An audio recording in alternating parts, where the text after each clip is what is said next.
Ни следува уште еден разговор за уште еден настан, па тука некаде сме ова зелено, меѓутоа това беше одличен вовет, линковското вклучување на Мартин, затоа што во наредните минути со новото гостување во Македонија на уторок ќе се потсетиме дека оваа пролет наместо да купуваме, може да разменуваме и да се грижиме за животната средина.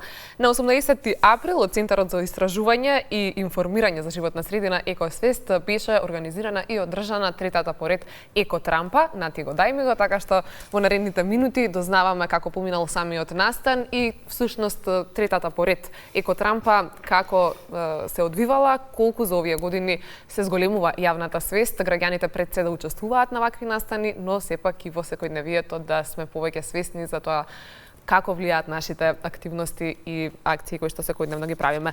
Велам добро утро за Милјана Богдановска, која што е правник за животна средина. Добре да ни дојде. Добро ве најдов. Очигледно сме освестени.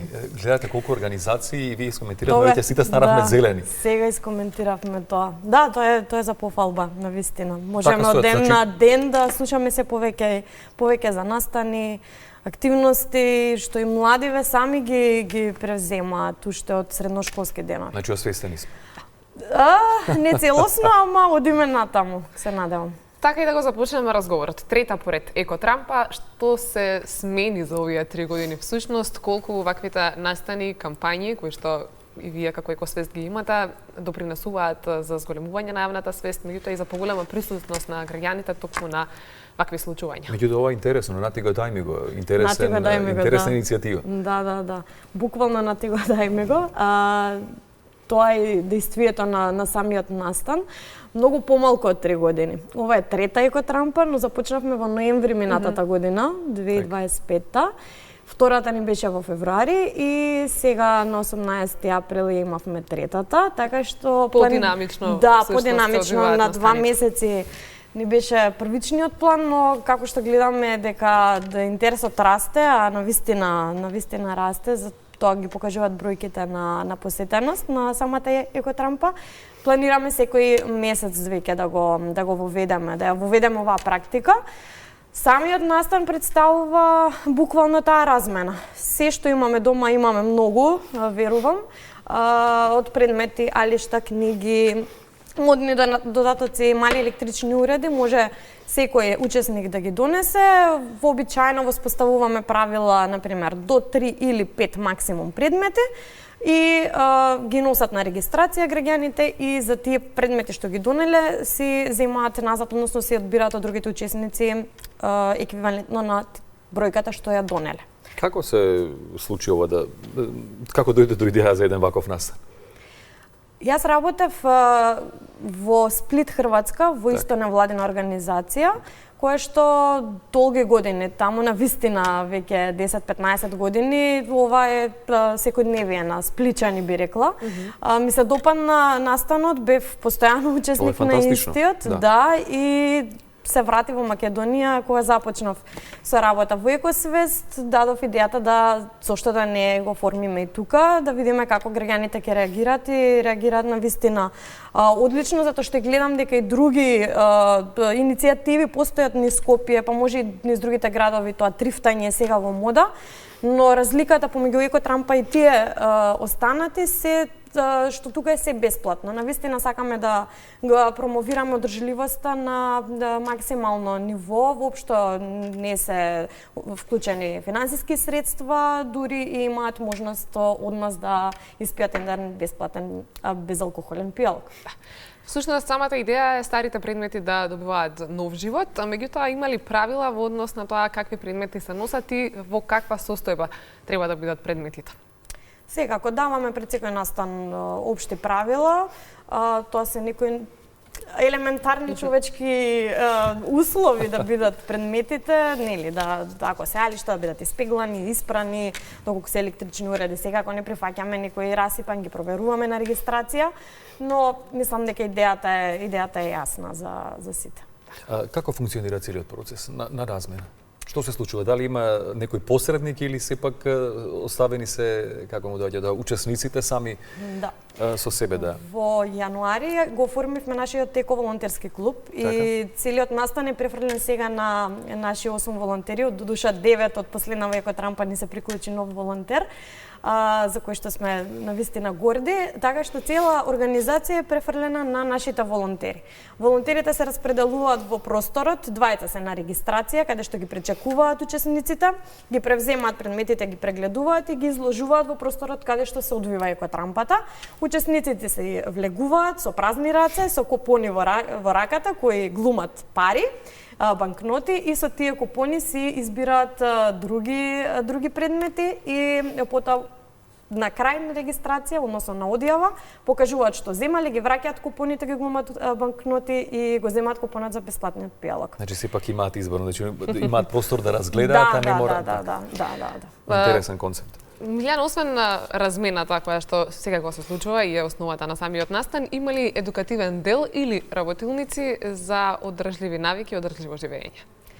Интересно е што од екотрампа на екотрампа некако самите учесници си покажуваат што ново да воведеме во следната. Например, од претходната се пожалија учесниците зашто нема катче за миленици, за никои додатоци за миленици, што не ни падна на памет на нас и затоа во ова го воведавме тоа катче за миленици, каде што мислам дека во рокот половина час се испразни буквално, што е супер. Така што на овој трет настан ни сугерираат зошто да не направиме наследниот некаква работилница. Ние во Екосвест правиме работилници за 3D принтинг, за компостирање, така што е супер идеја да наследниот и ги скомбинираме некако. Ограничен е бројот на учесници и дали има заинтересираност тебе да прашам, војно прашам? Воопшто не е ограничен бројот, значи отворени сме за сите, баш напротив, добре колку дојдени се толку сите, подобро. колку повеќе толку подобро, но навистина сме задоволни од бројката. Јас сум изненадена колку скопјани се свесни.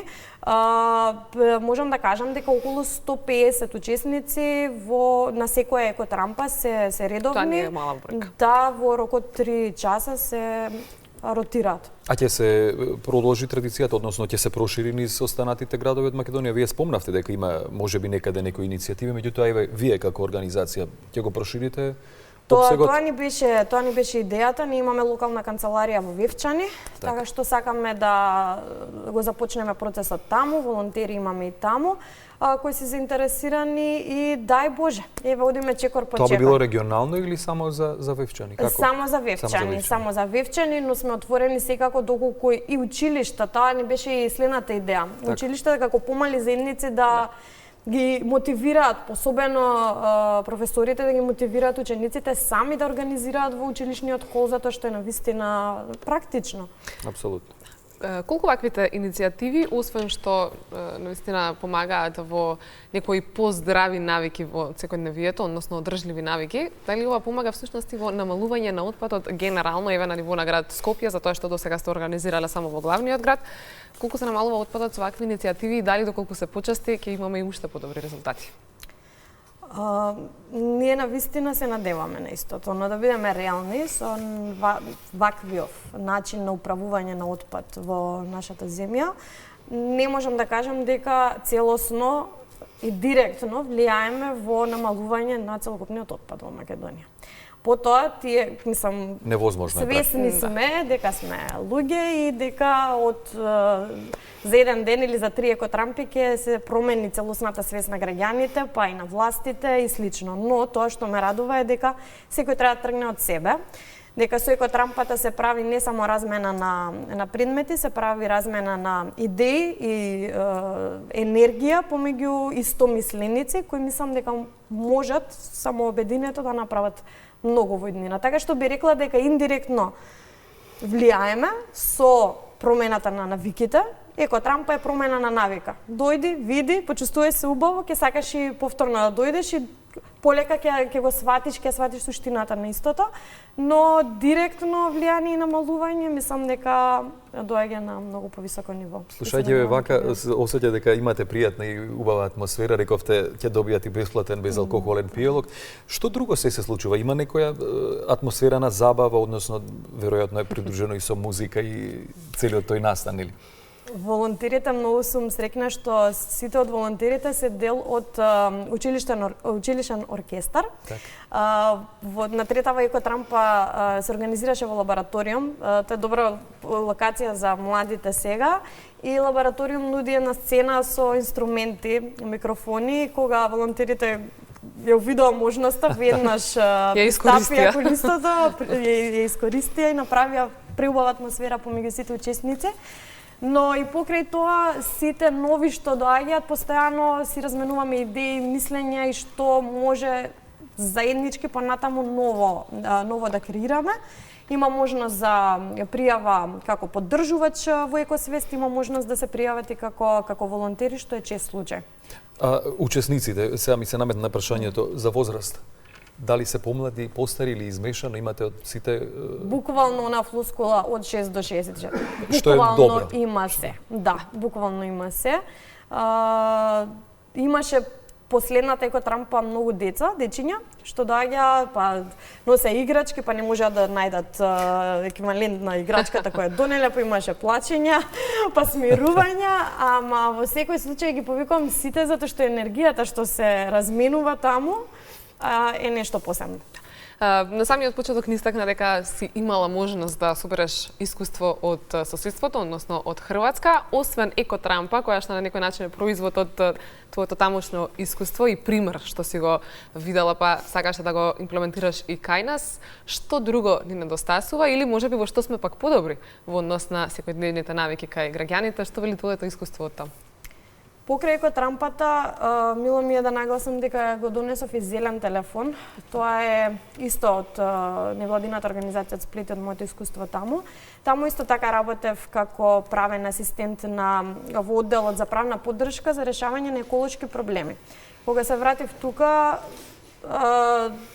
се што затекнав, мислам неминовно беше да направам уште еден чекор кон подобро утре, и тоа беше покрај Екотрампата зелениот телефон. Тоа е алатка на која што може да се јави секој граѓанин на нашата земја и да пријави било каков еколошки проблем.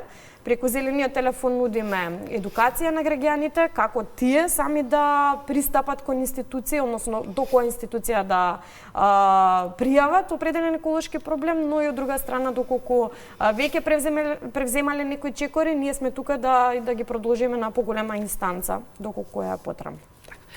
Каква е свеста тука можеби за граѓаните, односно пријавуваат ли, знаат ли веќе дека постои такво нешто каде што може да се обратат, да добијат едукација, но и совет како понатака?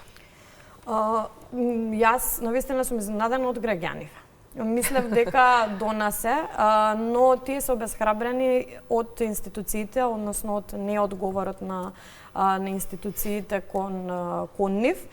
Тие се активни, мислам дека во првите 3 месеци кога го отворивме зелен телефон и го промовиравме, имавме од прилика 50 пријави, 50 предмети за еколошки проблеми, кои што се уште ги решаваме. Граѓаните постојано се јавуваат, но би рекла, за жал, за една пријава ни требаат оптимално 4 до 5 месеци за решавање на истото. Милјана, еве за крај некоја порака? Кажавме се меѓутоа нешто ако пропуштивме? Само да не престанеме со едукација. Значи се уште е битна. Во било која област да сме. Мислам дека само да не престанеме со едукација, малце да ги отвориме повеќе хоризонтите и би рекла за младите, излегувајте, собирајте искуства, но враќајте се и имплементирајте го тоа што е добро надвор кај нас.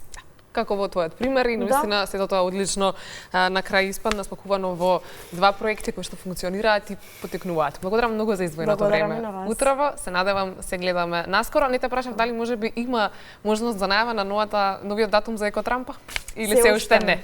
Се уште. Многу успеси, многу вакви иницијативи се потребни, апсолутно ни се потребни и одиме чекор по чекор. Така е. Благодарам и на вас. Благодарам уште еднаш.